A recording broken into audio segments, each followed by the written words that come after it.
पुण्यातील Porsche car दुर्घटनेवरून Congress आणि शरद पवारांचे राष्ट्रवादी आक्रमक, रवींद्र धंगेकरांचं पोलीस आयुक्तालयासमोर उपोषण, तर शरद पवारांच्या राष्ट्रवादीचं सुद्धा आंदोलन।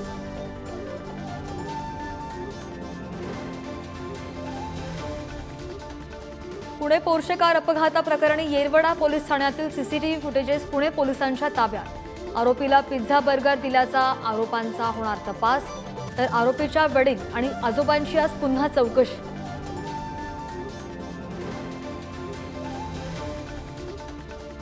डोंबिवलीमधील घटनास्थळाची विरोधी पक्षनेते अंबादास दानवेंकडून पाहणी, अनधिकृत कंपन्या चालवणाऱ्यांना सरकारचा पाठिंबा, अंबादास दानवेंचा आरोप, तर दुर्घटनेत 9 जणांचा मृत्यू।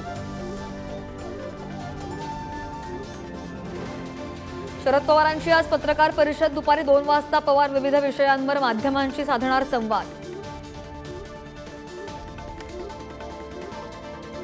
एकनाथ शिंदे यांच्या शिवसेनेतील धुसफूस पुन्हा बाहेर, आनंदराव अडसुळांकडून कीर्तिकरांची पाठराखण, तर राज्यामध्ये महाविकास आघाडीची कामगिरी चांगली म्हणत कौतुक।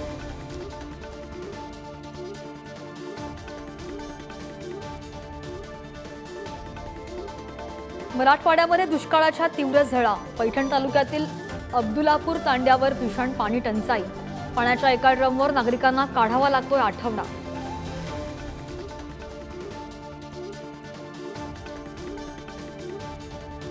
सायन पनवेल महामार्गावर वाहनांच्या रांगाच रांगा, बिलापूर जवळ अपघात झाला, त्यामुळे वाहतूक खोळंबली, जवळपास 2 ते 3 किलोमीटर वाहनांच्या रांगा।